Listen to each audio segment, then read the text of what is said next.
अस्सलाम वालेकुम व्यूअर्स, कैसे हैं आप। तो आज हम जो है वो चैट जीपीटी का पेड वर्जन देखने लगे हैं कि हमारे पास चैट जीपीटी का जो वर्जन अवेलेबल है पेड, जिसको आप चैट जीपीटी प्लस भी कहते हैं। तो आप जैसे ही न्यू चैट जनरेट करेंगे तो उसके अंदर आपको जो है ना वो दो किस्म के वर्जन यहाँ पे मिलेंगे, जैसे चैट जीपीटी 3.5 और चैट जीपीटी 4। उन दोनों का कंपैरिजन भी आप देख सकते हैं।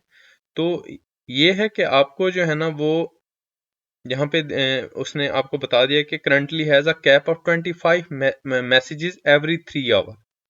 तो आपने 25 मैसेजेस इसके साथ डिस्कशन कर सकते हैं। 25 मैसेजेस की, जैसे काफ़ी सारे स्टूडेंट्स हैं उनको रिसर्च में इश्यूज आते हैं, उनको नहीं पता होता कि यार ये जो टॉपिक डिस्कस हुआ है इसका इंट्रोडक्शन कैसे लिखूं, इसका टाइटल क्या हो सकता है, मुझे कौन कौन सी फील्ड में काम करना चाहिए।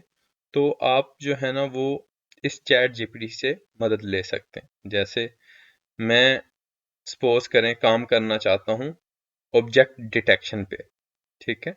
तो मैं यहाँ पे लिखूंगा ऑब्जेक्ट डिटेक्शन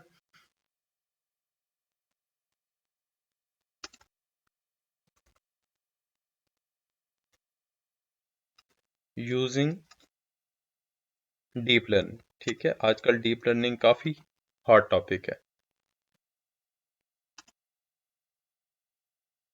सबसे पहले जब भी आप कोई काम करेंगे तो जैसे जब कभी आप बिजनेस करते हैं तो सबसे पहले आपको शॉप का नाम सोचना पड़ता है, वैसे ही आप सबसे पहले रिसर्च पेपर में टाइटल सोचेंगे, जैसे possible list of titles.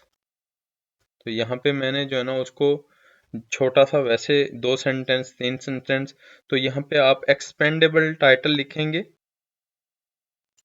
Complete optimise title of object detection using deep learning.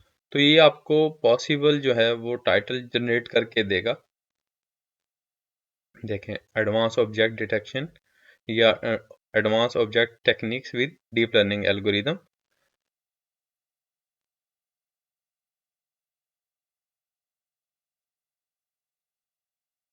Network की वजह से हो सकता है कि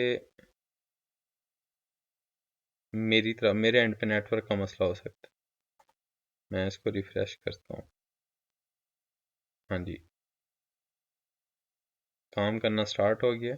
advance object detection techniques with deep learning are comprehensive guide, deep learning for object detection, method, application and future direction, harnessing the power of deep learning for state of the art object detection. ये different किस्म के review paper हैं, आप अपनी research के हिसाब से इसको सेलेक्ट कर सकते हैं। जैसे सपोज करें ये title exploring deep learning architecture for robust objective system, ठीक है। मैं इसको कॉपी करता हूँ।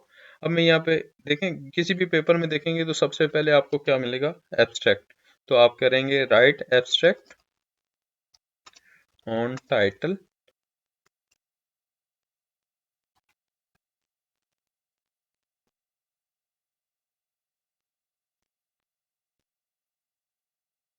तो देखें ये इसने आपका एब्स्ट्रैक्ट लिखना स्टार्ट कर दिया।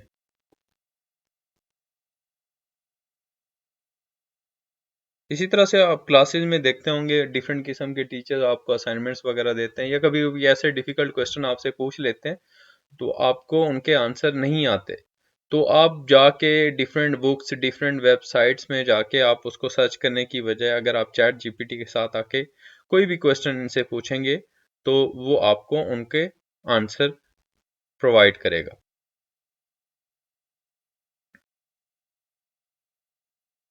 ठीक है, ये है कि आपने जो भी इससे आंसर वगैरह लिए होंगे उनको एक दफ़ा रीड करना है, फिर अपने प्रॉब्लम्स के हिसाब से उसको रिफ्रेश कर लेना। थोड़ा बहुत रिफ्रेश करना पड़ेगा आपको, लेकिन ये कि आपको मैक्सिमम मटेरियल ये प्रोवाइड कर देगा।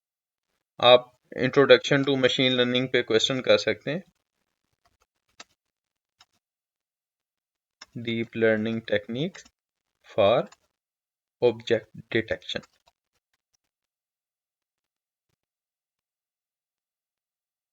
इसी तरह से नेक्स्ट क्वेश्चन आपका हो सकता है हिस्ट्री ऑफ ऑब्जेक्ट। आपको कोई भी रिसर्च करेंगे, थीसिस करेंगे, तो सबसे पहले इंट्रोडक्शन लिखना ज़रूरी होता है। तो आप अपने टाइटल के हिसाब से देखेंगे कि उसमें डीप लर्निंग की बात हुई है, तो आप डीप लर्निंग के इंट्रोडक्शन पे चले जाएं, उसकी टेक्निक्स पे चले जाएं, उसके नेटवर्क्स पे चले जाएं। CNN है, RNN है, डिफरेंट किस्म के, और गैन न्यूरल नेटवर्क है, यूनेट है, VGG19 है, VGG16 है। तो उन नेटवर्क के बारे में इसके साथ जो है ना, वो आप फिर एक एक नेटवर्क को सर्च करके ब्रीफली एक्सप्लेन करते जाएंगे, तो आपका वो टॉपिक ये खुद ही कवर करता जाएगा। इसी तरह से ऑब्जेक्ट डिटेक्शन की हिस्ट्री पे चले जाएंगे कि ऑब्जेक्ट डिटेक्शन किस साल स्टार्ट हुआ था, उस पर क्या क्या काम हो चुका है अब तक, और कहाँ कहाँ पे गैप्स हैं, वो गैप आप कैसे फिल कर सकते हैं। तो ये सारा मटेरियल आपको मिल जाएगा। इसके बाद आप दूसरे चैप्टर पे चले जाएंगे, उसमें लिटरेचर व्यू है। लिटरेचर व्यू में आप इससे जो है ना, वो डिफरेंट किस्म के लिटरेचर्स डीप लर्निंग के, ऑब्जेक्ट डिटेक्शन के, वो आप टेबल जनरेट करवा सकते हैं, आप रेफरेंसेस जनरेट करवा सकते हैं।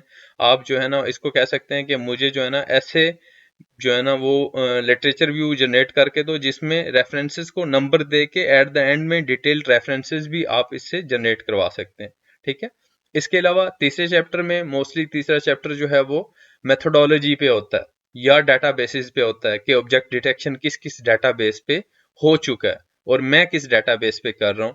इसके बाद मेथोडोलॉजी में आप जो है ना, वो डिफरेंट आर्किटेक्चर्स के बारे में लिखेंगे कि इन लोगों ने ये यूज किया।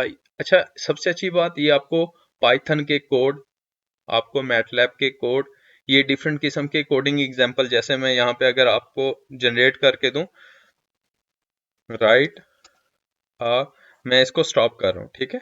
Right a MATLAB code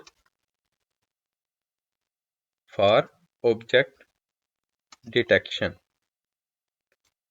as my folder directory is on desktop।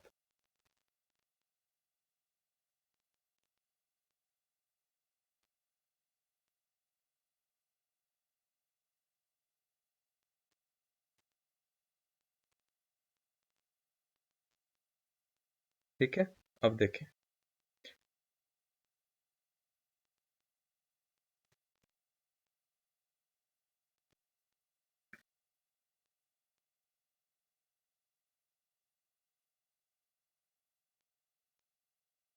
मैं इस टाइम चाइना में हूँ, और चाइना में जो है ना, काफ़ी सारी लिमिटेशंस जो है ना, चाइना की गवर्नमेंट की तरफ से है। तो उसकी वजह से जो है ना, ये इश्यूज यहाँ पे क्रिएट हो रहे हैं। हो सकता है पाकिस्तान में या डिफरेंट कंट्रीज में ये प्रॉब्लम्स ना हो। तो ये देखें, ये इसने सिंपल कोड, यहाँ पे आपने अपने इमेज का पाथ देना है। मैट लैब का कोड चाहिए तो मैट लैब के न्यूरल नेटवर्क भी आपको डिजाइन करके देता है। जैसे मैं इसको कहता हूँ कि मुझे गैन या right a unit model in Python. ठीक है, ये आपको पाइथन का पूरा एक मॉडल जनरेट करके देगा। अगर आप इमेज साइज इसको पहले से बता देंगे तो ये अपने हिसाब से इमेज साइज को भी उसी तरीके से स्पेसिफाई करेगा। तो ये बड़े ही मज़े की चीज़ है, आपकी रिसर्च को, आपकी प्रोडक्टिविटी को, आपके आउटपुट को बूस्ट अप कर देता है। पहले बहुत मुश्किल था रिसर्च, एक एक टॉपिक को देखना, पढ़ना, डिफरेंट वेबसाइट से ढूंढना। अब आपको सारी चीज़ें ऑल इन वन इसमें मिल जाती हैं।